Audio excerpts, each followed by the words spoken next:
Berarti dengan kemunculan burung Garuda itu sendiri, Mas Tinus, jika hal ini tidak bisa dijelaskan secara ilmiah, karena gini, jangan mentang-mentang kita spiritual terus kita nggak mau bicara masalah ilmiah, karena dibilang cakra dasar ekor. Oke. Maka butuh relaksasi. Makanya ketika kita meningkatkan kesadaran kita, ya caranya itu relaksasi dulu. Berarti dengan kemunculan burung Garuda itu sendiri, Mas Tinus, apakah ada pertanda khusus apa gitu? Ada pertanda apa? Saya mengoneksikan ke semesta kan pasti energinya besar, dan pasti Garuda itu akan mendekat. Dan sebelum kita melakukan itu, mereka sudah merasakan bahwa di sana akan ada suatu energi yang besar. Dia tuh, kita belum melakukan, mereka sudah terkoneksi. Kan naluri hewan kan lebih kuat, Mas. Kayak anjing lah. Misalkan ada anjing ya, misalkan jenengan punya anjing, dalam jarak radius kilometer mereka sudah terkoneksi kalau jenengan modal. Itu anjing. Nah, kalau Garuda seperti itu, dia lebih membaca ketika ada energi yang terkoneksi dengan pusat, maka mereka datang. Gitu. Mas Tinus, akhir-akhir ini kan banyak fenomena meteor jatuh, Mas. Apalagi di status panjenengan kan sering akhir-akhir ini meteor jatuh. Nah, itu pertanda apa, Mas? Ini faktor gini, Mas.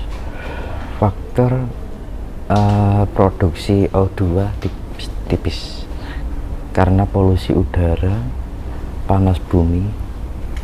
Kan atmosfer atau lapisan ozon itu kan secara ilmu kimianya kan disebut O3 ya. Ya kan? O3 itu tercipta dari kumpulan dari O2. Jadi ketika kandungan O2 itu lebih padat, itu maka menjadi O3 yang disebut lapisan ozon. Nah, ketika dunia ini mengalami penipisan kandungan oksigen, maka produksi O3 ini juga akan berkurang. Padahal O3 itu kan ozon itu kan. Padahal yang melindungi bumi ini kan O3 ini. Ozon. Maka bila mana ada benda-benda langit yang membentur bumi, maka akan tembus. Gitu loh, Mas. Jadi itu secara ilmu fisika, Mas. Iya, daya tahannya itu secara ranah spiritual. Kalau saya lebih ke ya, Mas. Lebih kayak gitu, nggak saya hubungkan spiritual. Tetapi gini, ada kandungan unsur material yang dimiliki oleh benda langit itu, misalkan ini ya, ada yang bilang setelah jatuh meteor habis itu terjadi virus.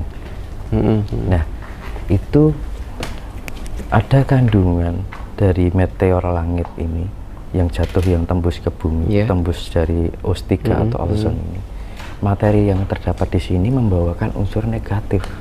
Kan terbakar ini terlebur oleh udara, dan udara ini akhirnya meracuni manusia di bumi ini.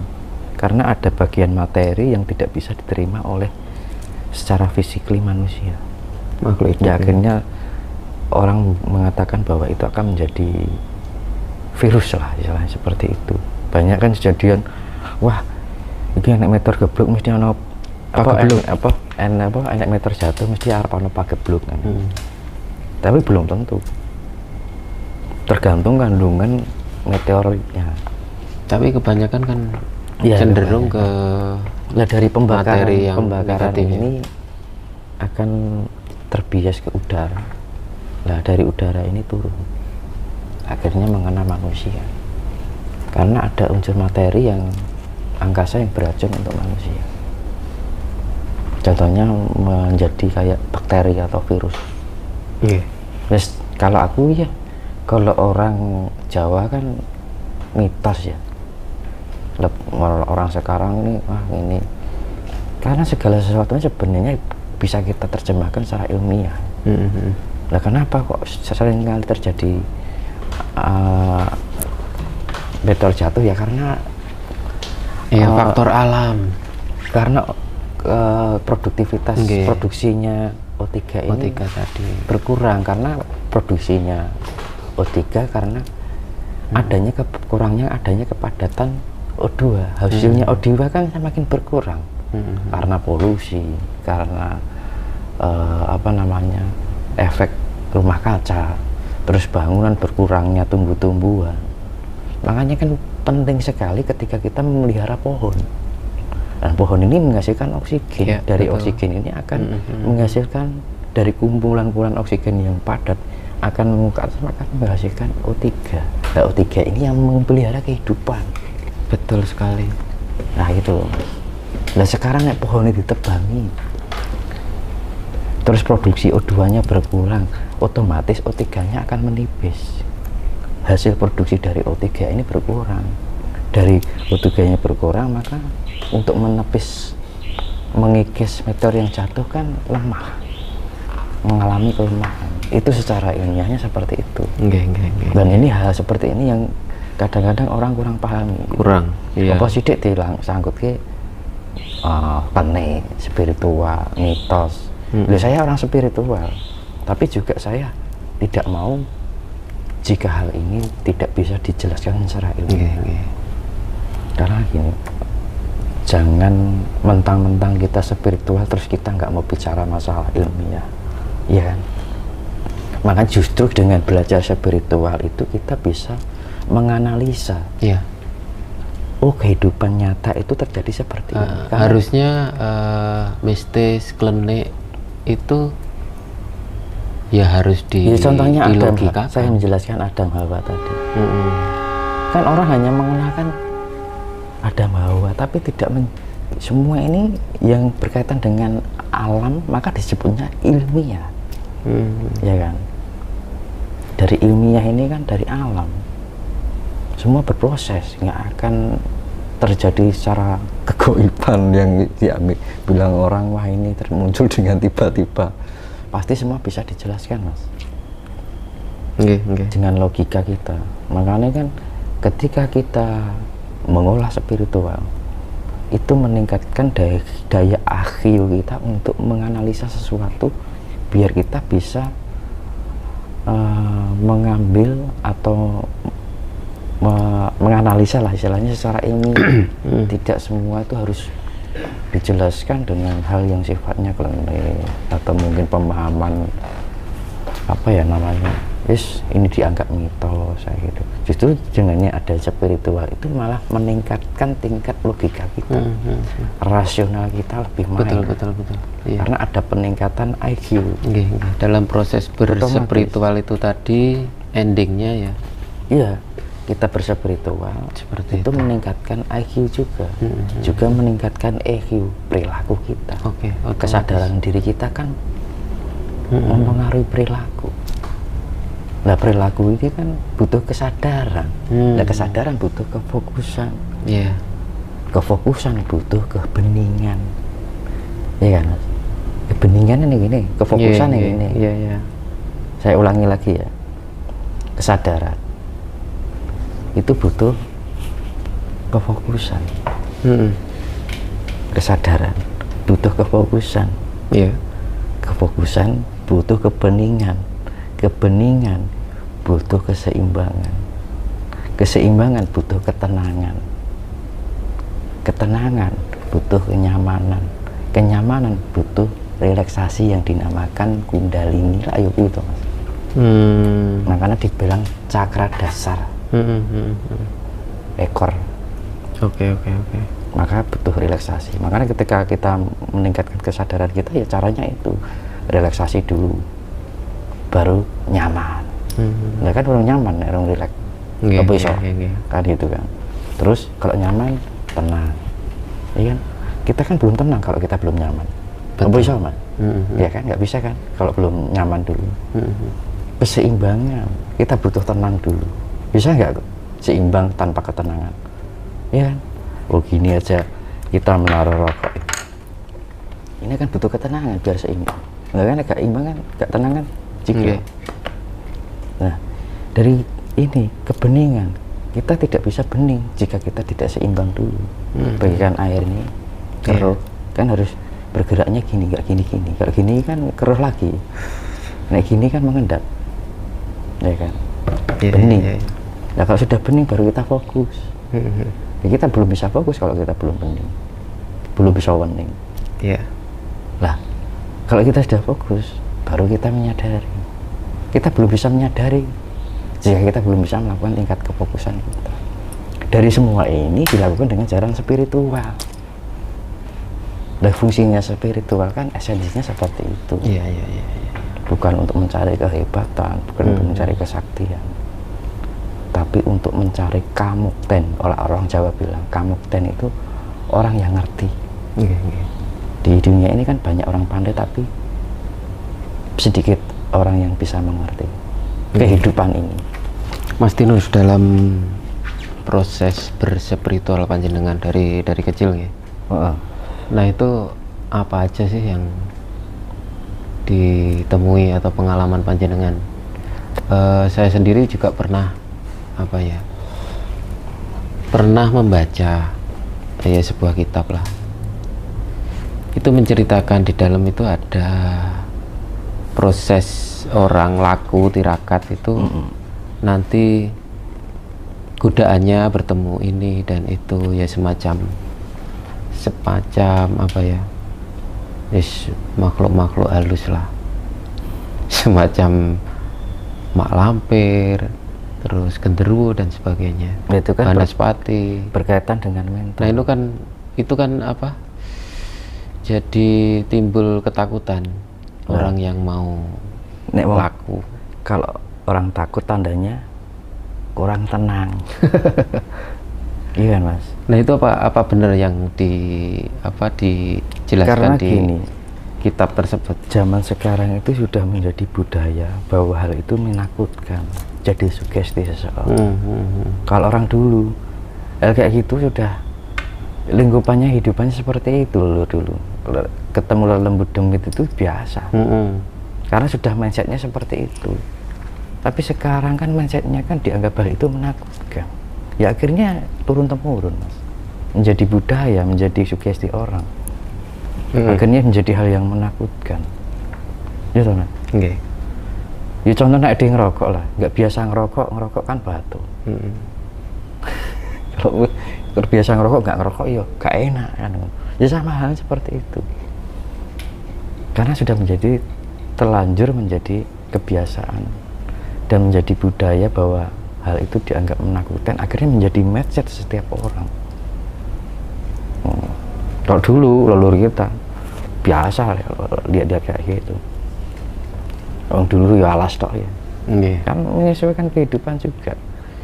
Dulu aja apa ada listrik zaman dulu kan nggak ada listrik kan aja baru berapa tahun ini aja. Ya memang pasti mengalami ya, Mas ya. Zaman kemerdekaan RI 45 menemui aja masih hal-hal banyak. seperti itu pasti ya.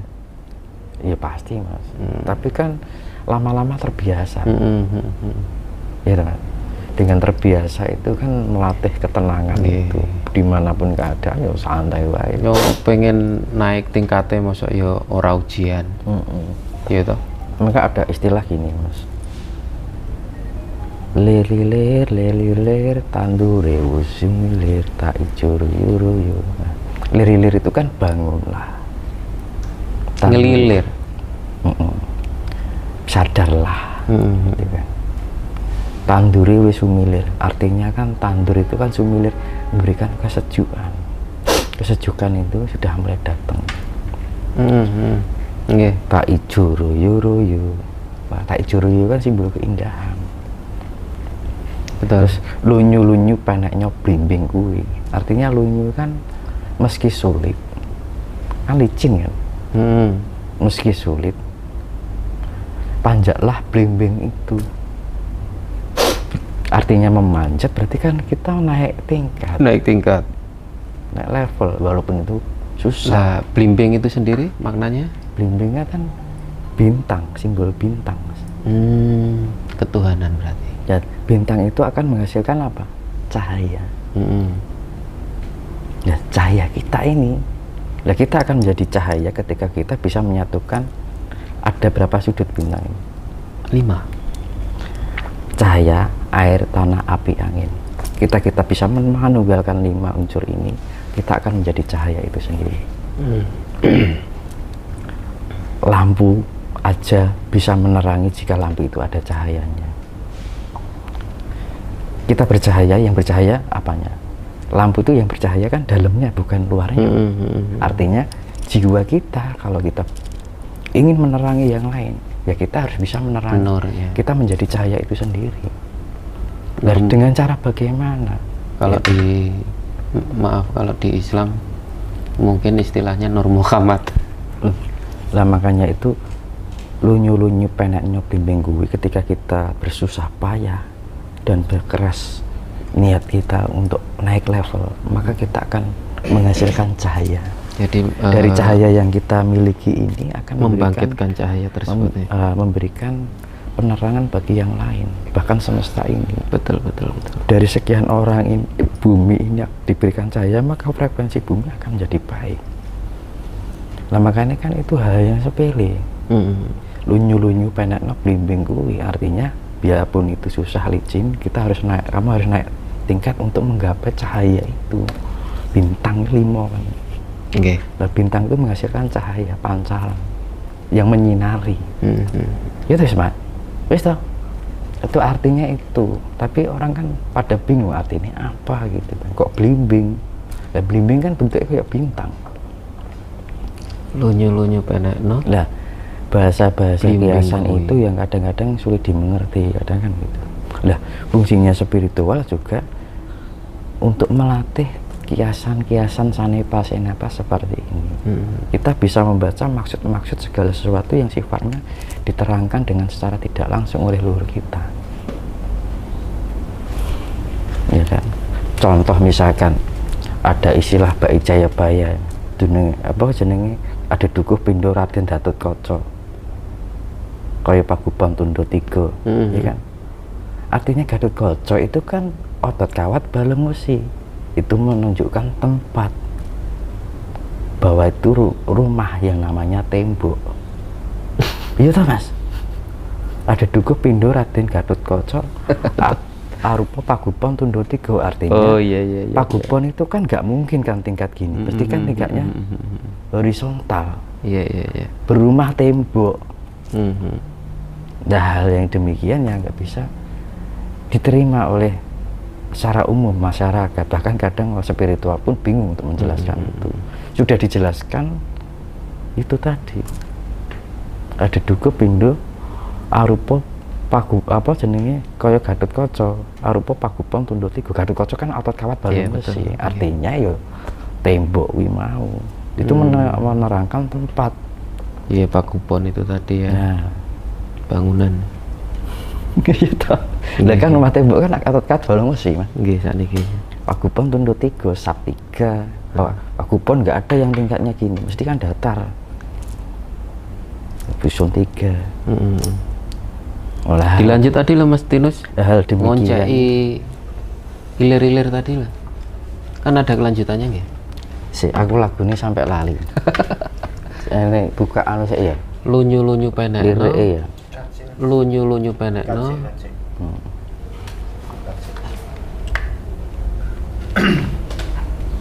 Lunyu-lunyu penekno. Tak sengguh penganten anyar. Gitu. Masih panjang loh Mas. Sekalian maksudnya. Gue judulnya lir-lir. Pasak manaan. Lah iya. Dilirikan pasak. Heeh. Maksudnya iki sak konten. Ya, sak konten ngono. Ih, piro nih durasinya? 1 jam 40 menit. Gak kerasa ya? Itu omongan ramah deh. Mas ilir-ilir sendiri itu sopo tuh sebenarnya sih nyiptakne? Apa memang benar? Nah, engko diceritake masalah Sunan Kalijaga. Bener Sunan Kalijaga. Itu Sunan Kalijaga itu kejawen, bukan Islam. Terus nanti saya Islam itu ning Arab, ning aturan ono orang, ning kitab ono orang. Enek ra Mas? Kalau Islam ini yang Al-Quran ini apa? Enggak, paham, Mas. enggak ada. Nggak ada. Enggak ada. Ya, Paham cetakone. kalau agama ya yang diceritakan ya agama samawi, agama tauhid. Islam itu artinya isen-isennya alam. Isen alam. Ya semua makhluk di bumi ini Islam. Iki mau ngoncai Islam dereng nggih? Belum. Perlu dioncai Mas Islam. Menyangkut agama riskan. Di sini. Kuwi aja deh ini. Riskan. Ya iki mau sing bahas apa? Sik. Hilir-hilir. Oh, tak wacane aku lali lagune ya. Nggih.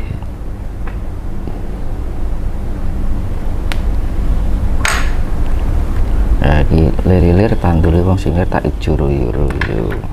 Nah, aku kan ketok. Kan ketok kamera Mas.